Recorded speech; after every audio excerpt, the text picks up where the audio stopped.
cruz, livrai-nos Deus nosso Senhor dos nossos inimigos, em nome do Pai, e do Filho, e do Espírito Santo.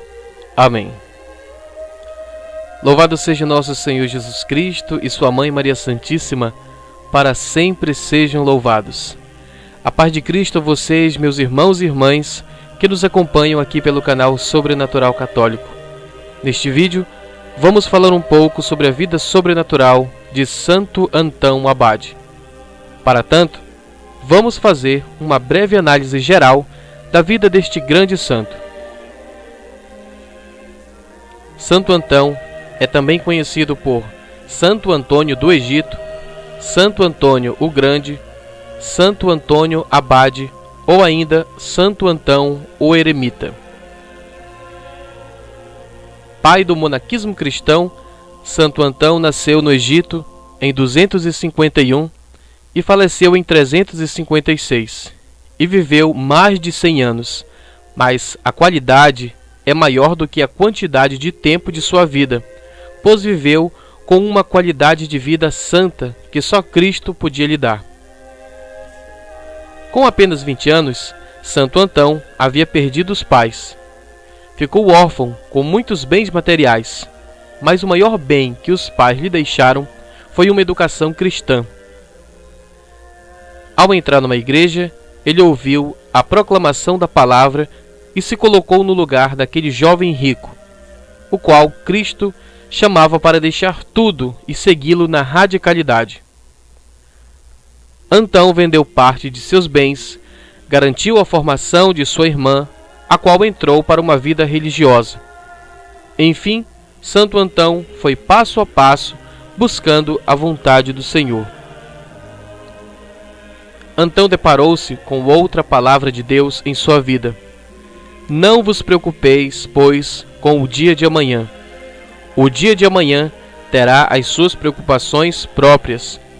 A cada dia basta o seu cuidado. Mateus capítulo 6, versículo 34. O Espírito Santo o iluminou e ele abandonou todas as coisas para viver como eremita. Sabendo que na região existiam homens dedicados à leitura, meditação e oração, ele foi aprender. Aprendeu a ler e, principalmente, a orar e contemplar. Assim foi crescendo na santidade e na fama também. Sentiu-se chamado a viver num local muito abandonado, num cemitério, onde as pessoas diziam que almas andavam por lá. Por isso era inabitável. As pessoas eram canais da providência, pois elas lhe mandavam comida, o pão por cima dos muros, e ele as aconselhava. Até que, com tanta gente querendo viver como Santo Antão, naquele lugar surgiram os monges. Ele foi construindo lugares, e aqueles que queriam viver a santidade, seguindo seus passos, foram viver perto dele. O número de monges foi crescendo, mas o interessante é que quando iam se aconselhar com ele, chegavam naquele lugar vários monges e perguntavam: onde está Antão? E lhes respondiam: ande por aí e veja a pessoa mais alegre, mais sorridente, mais espontânea. Este é Antão. Ele foi crescendo em idade, em sabedoria, graça e sensibilidade com as situações que afetavam o cristianismo. Teve grande influência junto a Santo Atanásio no combate ao arianismo. Ele percebeu o arianismo também entre os monges, que não acreditavam na divindade de nosso Senhor Jesus Cristo. Antão também foi a Alexandria combater essa heresia. Santo Antão viveu na alegria, na misericórdia e na verdade. Tornou-se abade, pai, exemplo para toda a vida religiosa, exemplo de castidade, de obediência e pobreza. Então, como nós podemos notar, Santo Antão, de fato, teve uma vida exemplar e admirável, sendo realmente um modelo de vida cristã a ser seguido. Mas, olhando mais de perto, a gente vai ver que houveram fatos muito estranhos tentando acabar com as decisões radicais que este santo tomava. Como sempre, Satanás, o inimigo de Deus e de seus servos, está à espreita, observando seus inimigos em potencial, e certamente não deixou barato para o santo em questão. Vamos aos eventos notórios.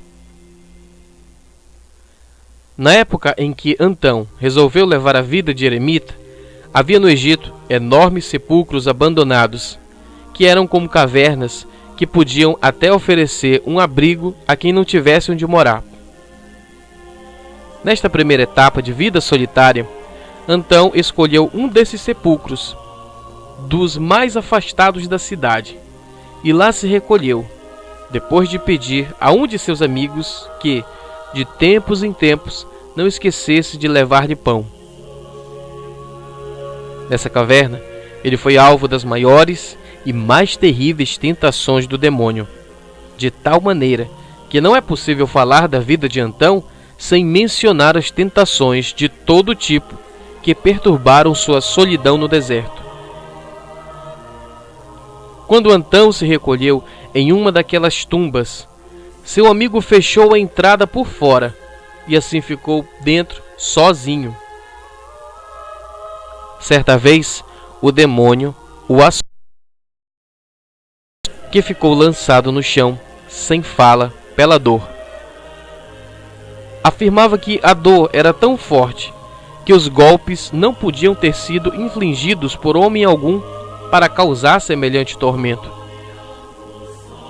Pela providência de Deus, porque o Senhor não abandona os que nele esperam, seu amigo chegou no dia seguinte, trazendo-lhe pão. Quando abriu a porta e o viu atirado no chão, como morto, levantou-o e o levou até a igreja da aldeia e o depositou sobre o solo. Muitos de seus parentes e da gente da aldeia sentaram-se em volta de Antão, como para velar um cadáver. Mas, pela meia-noite, Antão recobrou os sentidos e despertou. Quando viu que todos estavam dormindo e o seu amigo se achava acordado, fez-lhe sinais para que se aproximasse e pediu-lhe que o levantasse e levasse de novo para os sepulcros, sem despertar ninguém. O homem levou-o de volta, a porta foi trancada como antes e de novo ficou dentro, sozinho. Pelos golpes recebidos, estava demasiado fraco para manter-se de pé. Orava então, estendido no solo. Terminada sua oração, gritou: "Aqui estou eu, Antão, que não me acovardei com teus golpes, e ainda que mais me deis, nada me separará do amor de Cristo." E começou a cantar: "Se um exército se acampar contra mim, meu coração não temerá." Salmo 26, versículo 3. As forças do mal lançaram contra ele todo o seu poder para fazê-lo desistir. Antão sustentou uma luta corpo a corpo com os espíritos do mal. Com a graça e o poder de Deus, o jovem egípcio foi o vencedor. A cada tentação, porém, a cada ataque, Antão respondia com penitência mais rigorosa. Durante aproximadamente 16 anos, foi terrivelmente tentado. Sabia que Deus estava com ele, porém não sentia, não experimentava sua presença. O tentador se apresentava ora sob forma humana, ora sob forma de animais e feras, e também eram belas e sedutoras jovens que se apresentavam diante dele, oferecendo-lhe seus carinhos e dispostas a satisfazer os seus desejos, fazendo lembrar as que ele conhecera quando ainda vivia na aldeia. Porém, Antão continuava firme e com mais rigor, castigava o corpo, seguindo os conselhos do velho amigo. Tendo aprendido nas Escrituras quão diversos são os enganos do maligno, Efésios capítulo 6, versículo 11, praticou seriamente a mística que trata dos exercícios espirituais e da perfeição cristã, resolvendo acostumar-se a um modo mais austero de vida. Mortificou seu corpo sempre mais e o sujeitou, para não acontecer que, tendo vencido uma ocasião, perdesse em outra. O demônio, não satisfeito com o procedimento de Antão, arremessava-se contra ele e o atacava disfarçado em animais silvestres furiosos. Antão mal escapava com vida, porém não desistia. Por fim, depois de muitas lutas, tentações e sofrimentos, Antão teve uma visão confortadora.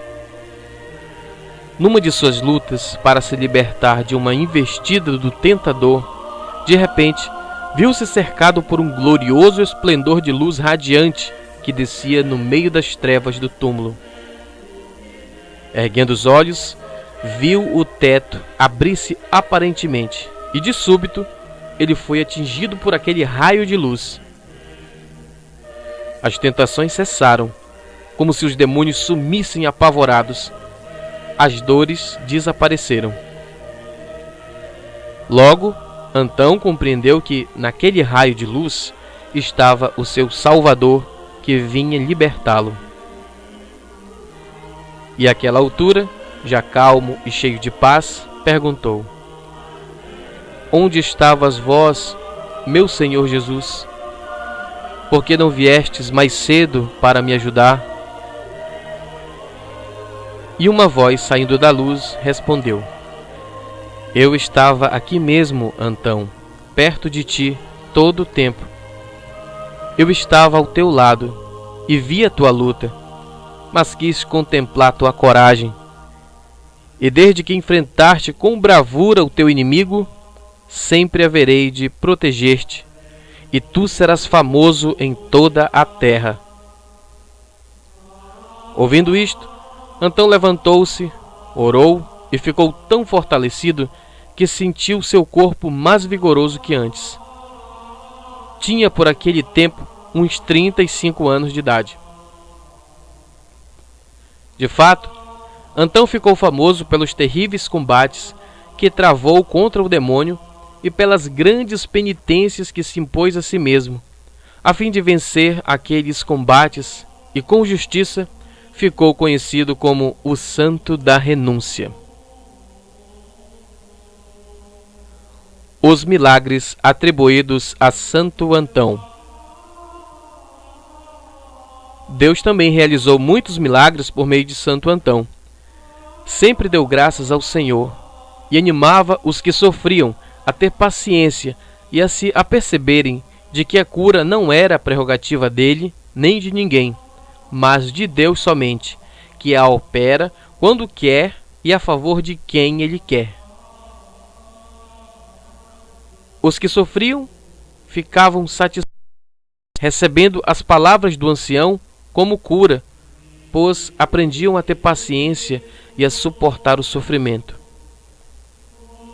E os que eram curados aprendiam a dar graças, não a Antão, mas a Deus, que agia poderosamente por meio do santo.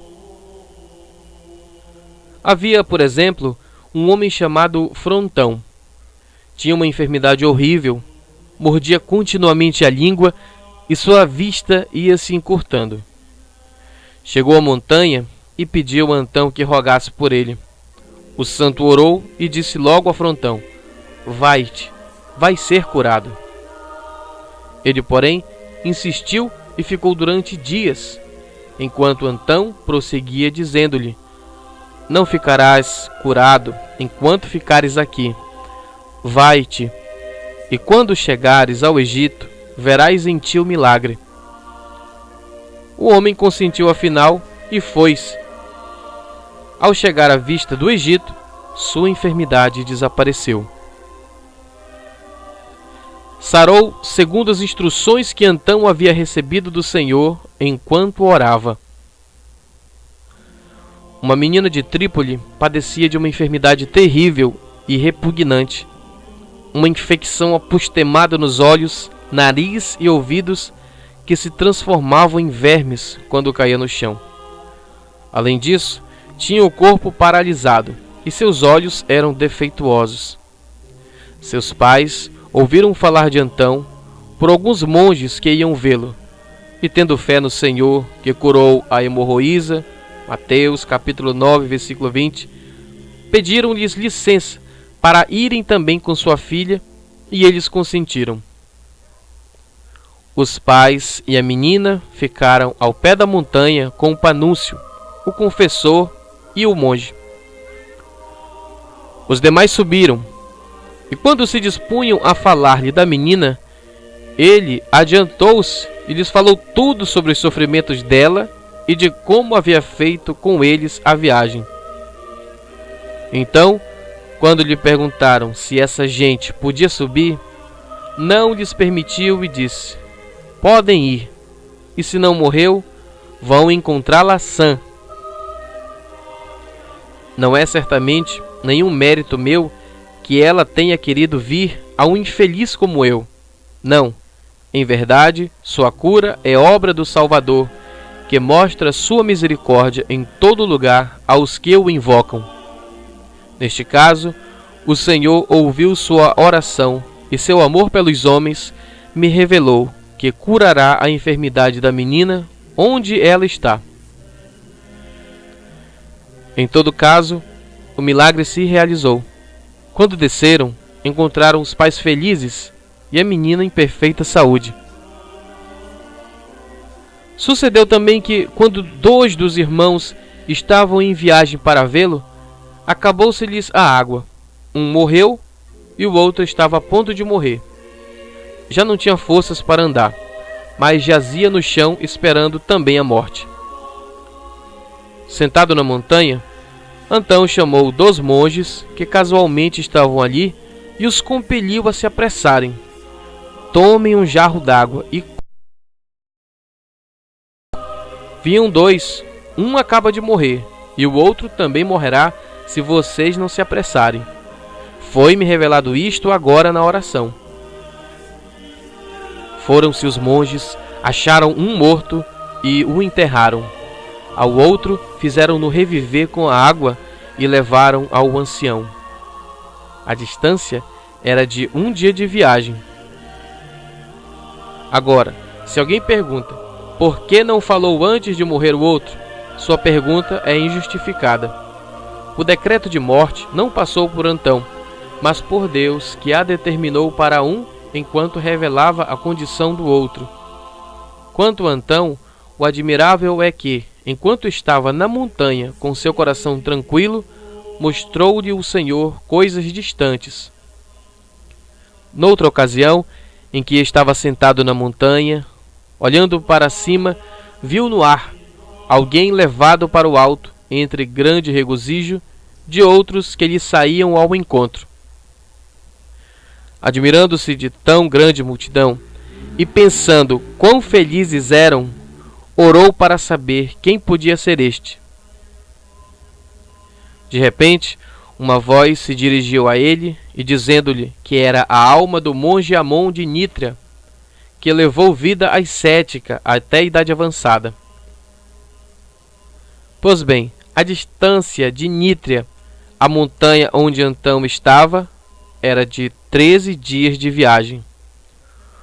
Os que estavam com Antão, vendo o ancião tão extasiado, perguntaram-lhe o motivo e ele lhes contou que o monge Amon acabava de morrer. Este era bem conhecido, pois vinha aí com frequência, e muitos milagres foram operados por seu intermédio. Segue um exemplo.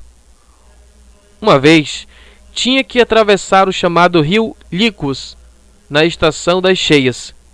Pediu a Teodoro que se adiantasse, para que não se vissem nus um ao outro enquanto atravessavam o rio a nado. Então, quando Teodoro se foi, ele sentiu-se entretanto envergonhado, por ter que se ver ele mesmo nu. Enquanto estava assim, desconcertado e refletindo, foi de repente transportado a outra margem.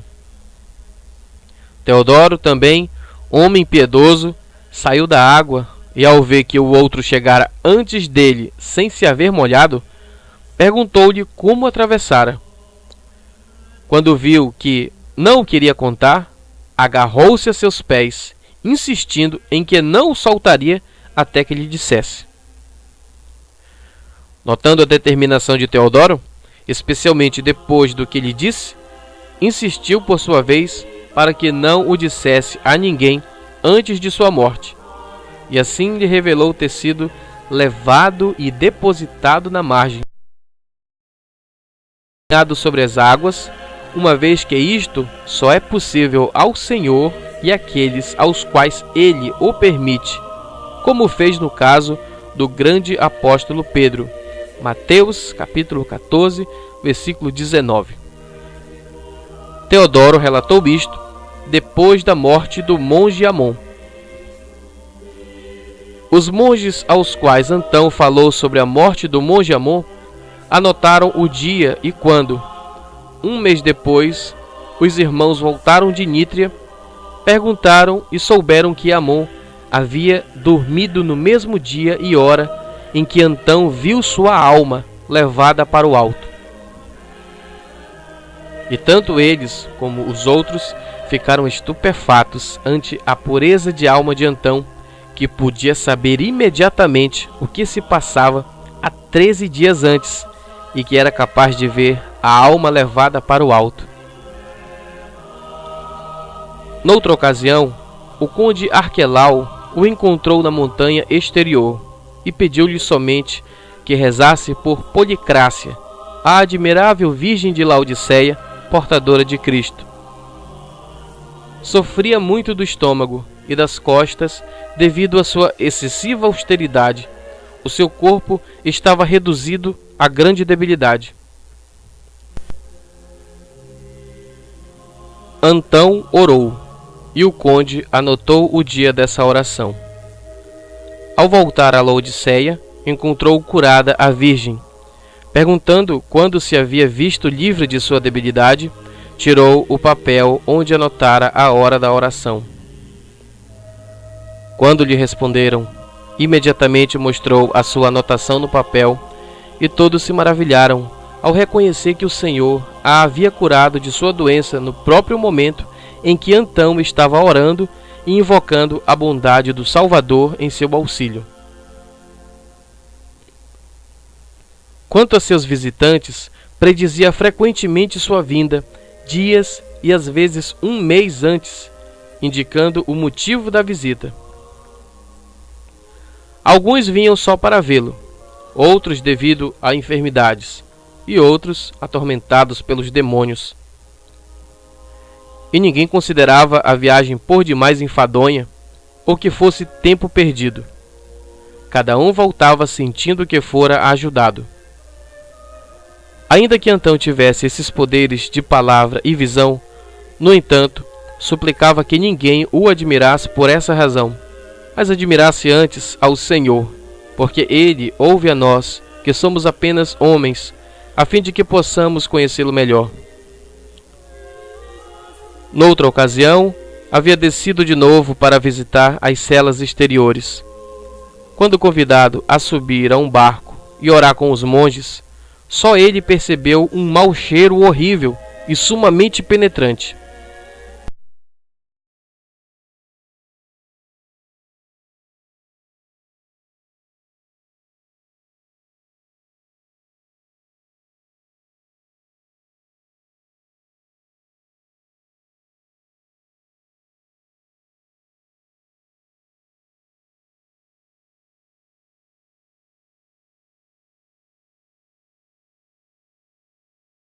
Cristo, foi-se o demônio e o homem voltou à normalidade. Todos então se aperceberam de que o mau cheiro vinha do demônio. Outra vez, um homem de posição foi a ele, possuído por um demônio. Neste caso, O demônio era tão terrível que o possesso não estava consciente de que ia a Antão. Chegava mesmo a devorar os seus próprios excrementos. O homem que o levou a Antão rogou-lhe que rezasse por ele. Compadecido pelo jovem, Antão orou e passou com ele toda a noite.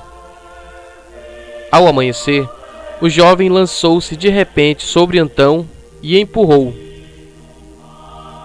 Seus companheiros indignaram-se diante disso, mas Antão acalmou-os dizendo: não se aborreçam com o jovem, pois não é ele o responsável, e sim o demônio que nele está. Ao ser repreendido e mandado a lugares desertos, ficou furioso e fez isto: deem graças ao Senhor, pois o atacar-me deste modo é um sinal da partida do demônio. E enquanto Antão dizia isto, o jovem voltou ao seu estado normal. Deu-se conta de onde estava, abraçou o santo e deu graças a Deus. Irmãos e irmãs em Cristo, assim concluímos a mais uma narrativa acerca da vida de um santo da Igreja. Que do céu, Santo Antão possa interceder por nós, a fim de que, respaldados em seu exemplo, sigamos combatendo o bom combate na missão que nos foi confiada. Santo Antão, rogai por nós. Se almejarem nos acompanhar mais de perto ou conferir na íntegra a este conteúdo, seguem os links na descrição do vídeo aqui em nosso canal.